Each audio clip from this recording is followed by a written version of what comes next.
Bueno, Mati, vamos a seguir. Ya empezamos con la unidad 6. Patrimonio como prenda común de los acreedores. ¿Sí?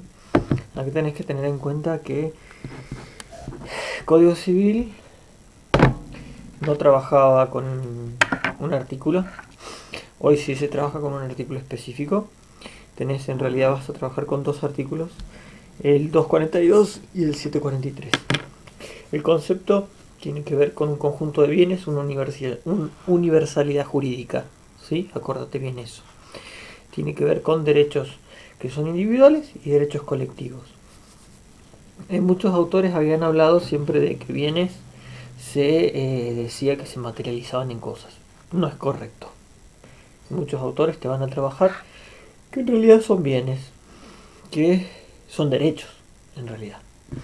Y redundan en las discusiones de qué consideras vos como derechos, qué consideras como bienes y bueno, toda una discusión.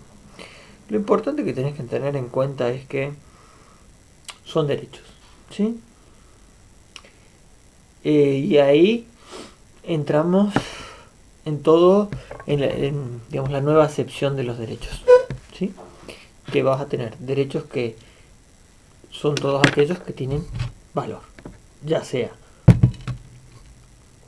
valor pecuniario o valor científico, valor educativo, valor simplemente, ¿sí? Entonces, como que se amplió, ¿sí? Entonces puede tener valor económico, valor cultural, valor educativo. Todo lo que tenga un valor está dentro del patrimonio. Y ahí es donde decís, bueno, pero ¿qué es garantía de los acreedores? ¿Sí? Entonces ahí decís, bueno, lo que tenga valor pecuniario, lo que le sirva al acreedor. Y ahí te dice, bueno, el 743, todo entre la garantía. Y no, hay bienes que van a estar excluidos. Y ahí entra el 743 y el 744. ¿Cuáles van a ser esos bienes excluidos? ¿Sí? Y ahí en el 744 vos te vas a fijar específicamente cuáles son esos bienes que van a estar excluidos de la garantía común de los acreedores. Y los vas a tener bien detalladitos, cada uno de esos bienes que están excluidos de la garantía. Lo que vos tenés que fijarte, y eso es bastante sencillito, es el detalle, ¿sí? De por qué están excluidos esos bienes. Si vos lo lees te vas a dar cuenta, es bastante fácil. Porque si vos te fijas, ahí te lo busco, si querés te lo puedo leer ahora. Eh, Mira, dice... dame 2 segundos. El 743. 743. Bienes que constituyen la garantía. Los bienes presentes y futuros del deudor constituyen la garantía común. El acreedor puede exigir la venta judicial de los bienes, pero solo en la medida necesaria para satisfacer su crédito, ¿sí? Todos los acreedores pueden ejecutar los bienes en posición igualitaria.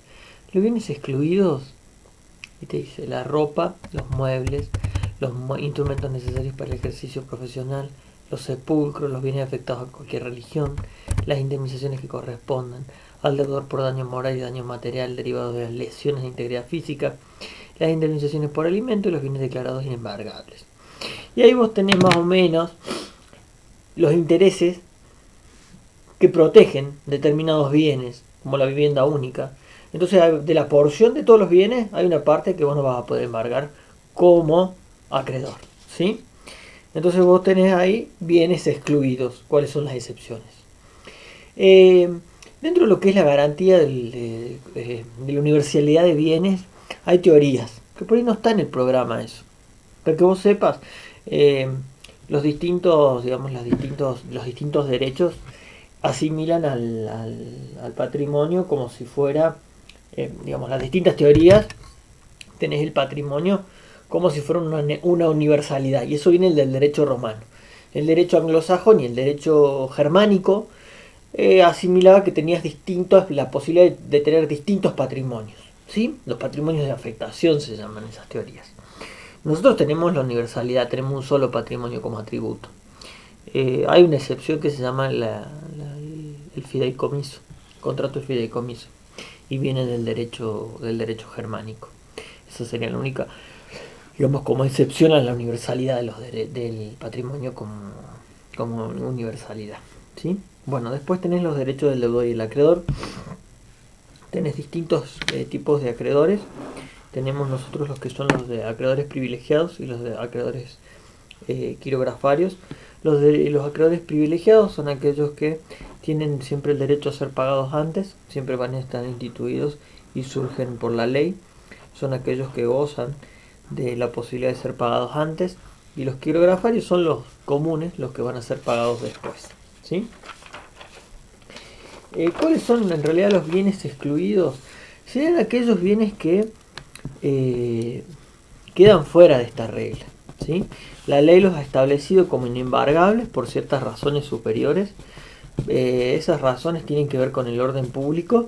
Vas a ver, y los hemos leído, que tienen que ver con intereses del derecho de familia, intereses religiosos. Siempre hay un interés superior, ¿sí?